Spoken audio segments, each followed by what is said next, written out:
वो इस प्रश्न में कहते हैं कि एक वैद्युत केतली में ए तथा बी दो कुंडलियां हैं। जब कुंडली ए में धारा चालू की जाती है तब केतली में जल 10 मिनट में उबलता है तथा जब कुंडली बी में धारा चालू की जाती है तो जल 20 मिनट में उबलता है।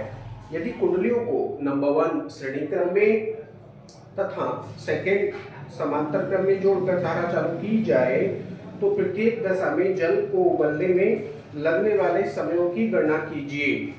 तो दोनों ही कंडीशंस में, तो दोनों कुंडलियां हमारे पास में है, कुंडलियों के प्रतिरोध मान लेंगे माना R1/R2 है, तो श्रेणी क्रम में जोड़कर और सेकंड में पूछते हैं वो समांतर क्रम में जोड़कर यदि धारा चालू की जाएगी तो उनमें जल उबलने में लगे समय को ज्ञात कीजिए, ये वो हमसे पूछते हैं। तो लिखेंगे माना ए तथा बी कुंडलियों के प्रतिरोध क्रम से R1/R2 है। माना जब ए तथा बी में बारी बारी से धारा चालू की जाती है तो जल द्वारा उबलने में लिए गए समय क्रम से T1 तथा T2 है। यदि जल को उबलने में W ऊष्मा चाहिए तो W इक्वल टू, यहां दे रखा है हमारे पास में T1 equal to 10 minute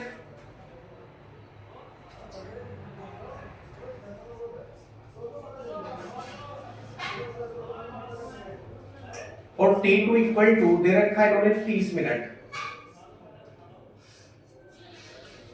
minute में ही इसको हम रहने देंगे क्योंकि आगे इसका अनुपात बन जाएगा इसको हल करते समय और मिनट से मिनट कट जाएगा, इसको सेकंड नहीं बनाएंगे।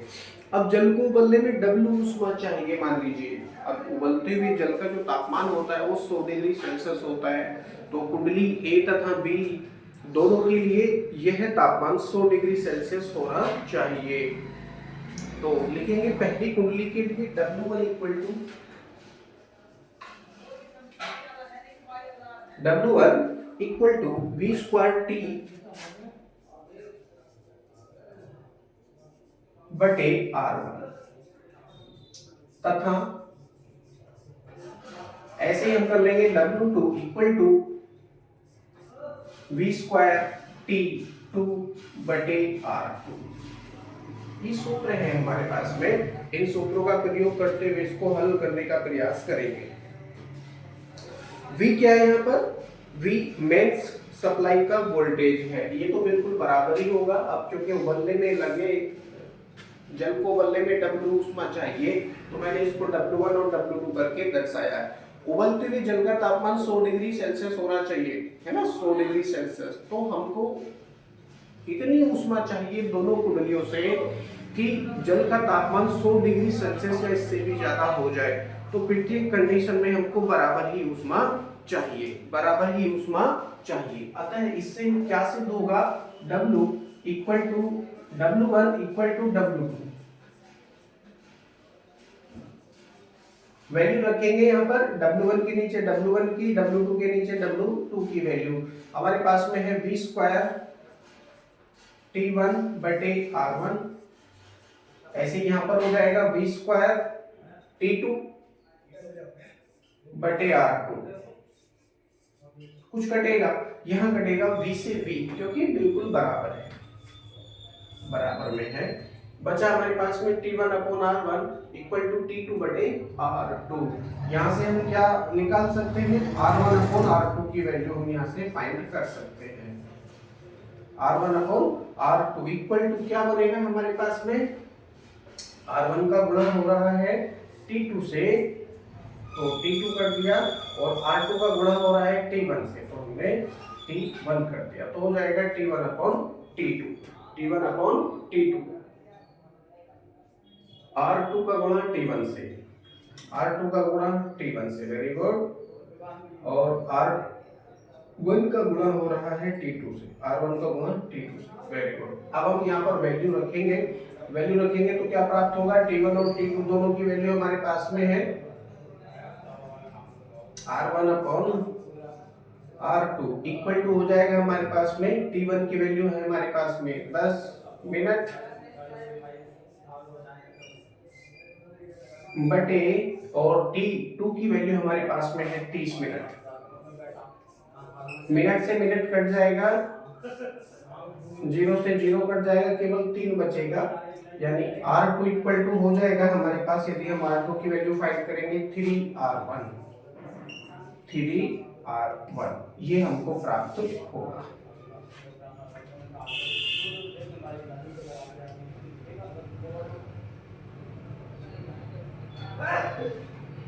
और इसको हम समीकरण क्या मान सकते हैं, समीकरण नंबर 1 मान सकते हैं, ये जो हमारे पास में आई है, क्योंकि आगे हमको इसकी आवश्यकता पड़ेगी। समीकरण नंबर 1। यहाँ पर हमसे एक मिस्टेक क्या हुई है, क्योंकि जल को पहले उबलने में 10 मिनट लगते हैं, फिर 20 मिनट लगते हैं, तो यहाँ पर जो T2 की वैल्यू है वो हमने गलती से 30 लिख दिया, नो प्रॉब्लम, ये 20 है। कितना है? 20 है। तो R2 इक्वल टू कितना प्राप्त हुआ? 2R1, 2R1 ये हमको प्राप्त होगा। अब इसका पहला खंड लेते हैं हम। पहले खंड में वो क्या कहते हैं? पहला खंड, मान लीजिए मैं यहां से इसको शुरू करता हूं। पहला खंड क्या है? पहले खंड में वो कहते हैं कि जब कुंडलियां श्रेणी क्रम में जोड़ी जाती हैं,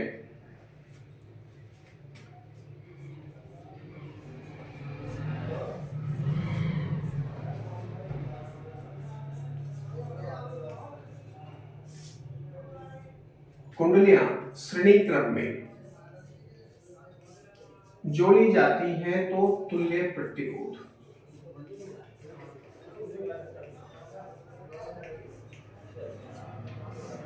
तुल्य प्रतिरोध याद करेंगे, हो जाएगा R इक्वल टू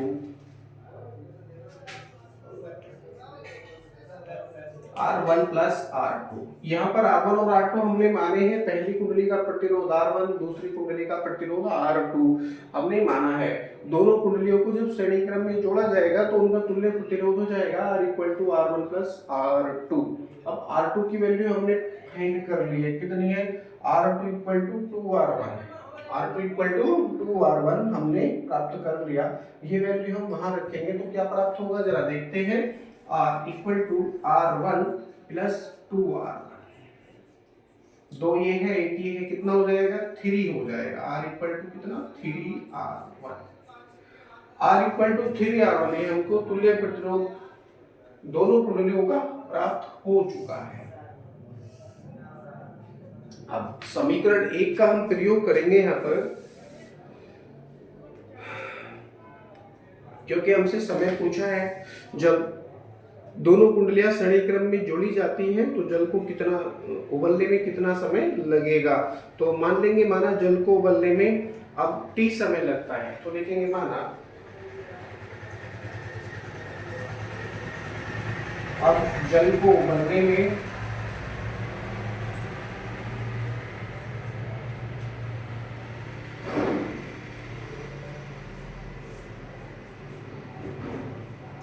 में समय T लगता है।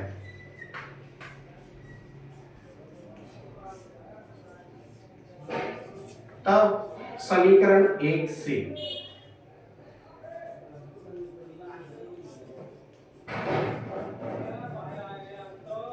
समीकरण 1 में क्या है? R1 upon R2 equal to T1 upon T2। इसको पलट दूंगा तो हो जाएगा R2 upon R1 equal to T2 upon T1, ये हो जाएगा। यहाँ पर मैं R2 के स्थान पर इसका तुल्य प्रतिरोध प्रयोग करना चाहूंगा और T2 के स्थान पर मैं ये समय T प्रयोग करना चाहूंगा, तो ये समीकरण कुछ इस तरह से हो जाएगा। R upon R1 equal to T upon T1, कुछ इस तरह से ये समीकरण हमारे पास में हो जाएगी। अब हमारे पास में जो वैल्यूज हैं वो वैल्यू हम प्रयोग करेंगे R अपॉन R1। R की वैल्यू हमारे पास में है 3R1 upon R1 equal to, ऐसे यहाँ पर समय जो है हमारे पास में T पूछा है ये हम याद करेंगे अपॉन T1 की वैल्यू हमारे पास में है 10 मिनट।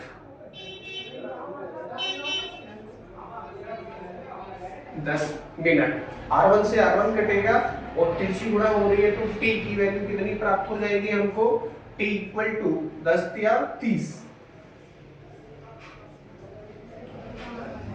यानी पहली कंडीशन में जब दोनों कुंडलियां श्रेणी क्रम में जोड़ी जाएंगी तो जल को उबलने में 30 मिनट का समय लगेगा। ये पहले खंड का आंसर आपको प्राप्त हो चुका है। पहली कंडीशन में जल को उबलने में 30 मिनट का समय लगेगा। अब सेकंड कंडीशन में पूछते हैं वो कि जब कुंडलियां समांतर क्रम में जोड़ी जाती हैं। मैं इसको साफ कर देता हूं, सेकंड खंड में यहां से करूंगा।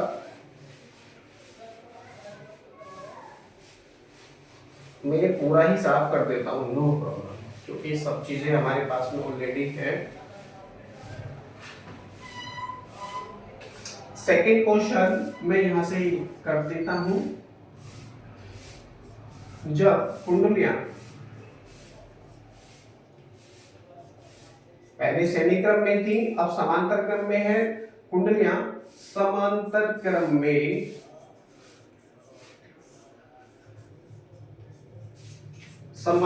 क्रम में जोड़ी जाती है, उसके बाद है जोड़ी जाती है, मैं शॉर्ट में लिख रहा हूं उसको, जोड़ी जाती है, तब तुल्य प्रतिरोध अब तुल्य प्रतिरोध भी हमारे पास में होना चाहिए। अब तुल्य प्रतिरोध याद करेंगे, इसका कितना हो जाएगा, क्या तो सूत्र है, जब समांतर क्रम में दो प्रतिरोध जुड़े होते हैं तो उनका तुल्य प्रतिरोध का सूत्र होता है 1/R1 1/R equal to 1/R1 plus 1/R2 1/R2। ये सूत्र है हमारे पास में, परंतु R जो वैल्यू है हम श्रेणी क्रम में तुल्य प्रतिरोध मान चुके हैं, इसके स्थान पर हम R डैश का प्रयोग करेंगे। तो इसको पलट लेंगे तो क्या हो जाएगा, R dash equal to R2 plus R1 बटे R1, क्योंकि पलटा जाएगा ना, ये भी पलटा जाएगा, तो R1 R2 कहाँ पहुंचेगा, ऊपर पहुंचेगा। R1 इंटू R2 बटे R1 प्लस R2 आ जाएगा नीचे पलटने के पश्चात। ठीक है, ये समीकरण हमको प्राप्त होगी। अब यहाँ पर हम R2 की वैल्यू रखेंगे। R2 की वैल्यू कितनी प्राप्त हुई थी, R2 इक्वल टू 2R1 हमको प्राप्त हुआ था, वो हम वैल्यू यहाँ पर रखेंगे तो क्या प्राप्त होगा, R dash equal to R1 into 2R1 बटे R1 प्लस 2R1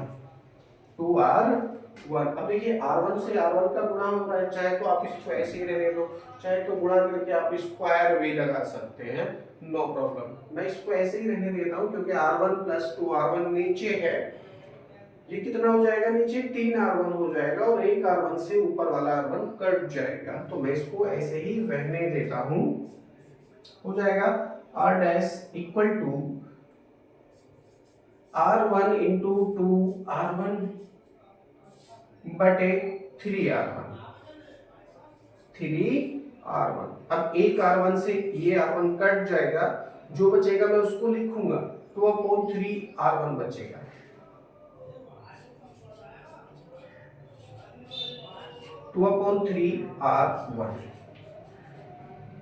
ये दोनों कुंडलियों का तुल्य प्रतिरोध हमको प्राप्त हो चुका है, जब वो दोनों समांतर क्रम में जुड़ी है।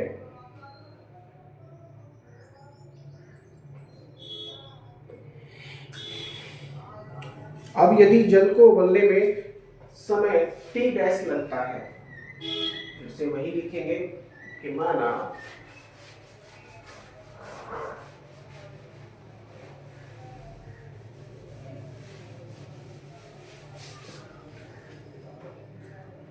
मैं यहां कर देता हूं इसको,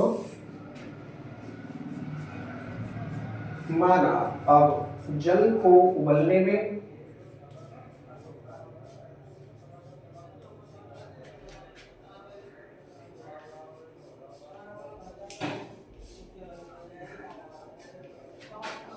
समय t डैश लगता है, क्योंकि t तो हमने श्रेणी क्रम के लिए मान लिया। अब समांतर के लिए इसको t डैश मान लेंगे, लिखेंगे पुनः समीकरण 1 से। समीकरण 1 जो है वो सूत्र जैसा बन जाता है हमारे पास, क्योंकि इसका 2 बार यहाँ पर प्रयोग हो रहा है। समीकरण 1 हमको क्या प्राप्त हुई थी? समीकरण 1 हमको प्राप्त हुई थी R2 बटे R1 या R1 upon R2 equal to T1 upon T2। ये समीकरण 1 हमारे पास में थी। मैं इसको उलट लेता हूँ, R2 अपॉन R1 कर लेता हूँ।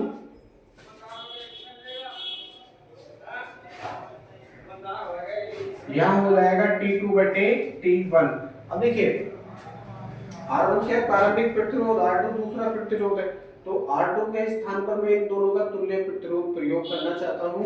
T1 प्रारंभिक समय है और T2 के स्थान पर मैं अंतिम समय यानी T डैश का प्रयोग करना चाहता हूँ सूत्र परिवर्तित करने के लिए। क्या हो जाएगा यहाँ पर? R के स्थान पर R डैश बटे R1 के स्थान पर R1 रहेगा इक्वल टू, ऐसे यहाँ पर T2 के स्थान पर समय T डैश हो जाएगा बटे T1। आगे मैं वैल्यू रखूंगा R डैश की। R डैश की वैल्यू हमारे पास में है 2/3R1 यानी 2R1 अपॉन 3, 2R1 अपॉन 3 और नीचे ये R1 है तो R1, कुछ इस तरह से ये हो जाएगा इक्वल टू T डैश बटे T1, T डैश बटे T1। अब कुछ कटेगा यहाँ से, T1 की वैल्यू यदि आप रखना चाहो तो ये वैल्यू भी रख सकते हो। R1 से फिलहाल R1 आप काट सकते हैं, नो प्रॉब्लम। जो बचा उसको लिखेंगे 2/3 इक्वल टू T डैश, क्योंकि T डैश की हमको वैल्यू बतानी है, बटे T1। T1 की वैल्यू आपके पास में है फिर से 10 मिनट, 10 मिनट। अब देखिए इसको क्रॉस मल्टीप्लाई करके हम हल करने का प्रयास करेंगे, हो जाएगा 10 दूनी 20,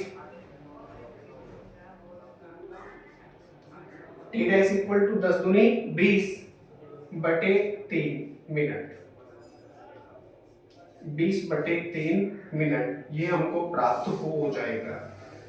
अब यदि आप इसको डिवाइड करना चाहेंगे तो 3 6 18, तो 6.666 ये आता चला जाएगा। इसका मतलब क्या हुआ? दूसरा जो प्रक्रम है, जब कुंडलियों को समांतर क्रम में जोड़ा जाता है तो वहां से अधिक ऊष्मा उत्पन्न होती है, जिसके कारण जल को उबलने में कम समय लगेगा। ठीक है, तो सड़े क्रम में कम ऊष्मा उत्पन्न होती है, इसलिए जल को उबलने में 30 मिनट का समय लग रहा था। पहले खंड को जब हमने हल किया था तो उसमें आंसर हमको 30 मिनट प्राप्त हुआ था। इसका मतलब क्या हुआ कि जब कुंडलियों को श्रेणी क्रम में जोड़ दिया जाएगा तो वहां से बहुत ही कम मात्रा में ऊष्मा उत्पन्न होगी, जिसके कारण अधिक समय यानी 30 मिनट लगेगा। और जब उन कुंडलियों को समांतर क्रम में जोड़ दिया जाएगा तो समांतर क्रम में जोड़ने के पश्चात अधिक ऊष्मा उत्पन्न होगी। अधिक ऊष्मा उत्पन्न होने के कारण जल को उबलने में कम समय यानी 20/3 मिनट लगेगा। यहाँ आने के पश्चात ये प्रश्न आपका कंप्लीट हो जाता है। बाकी प्रश्न आपके अगले वीडियो में हम हल करेंगे।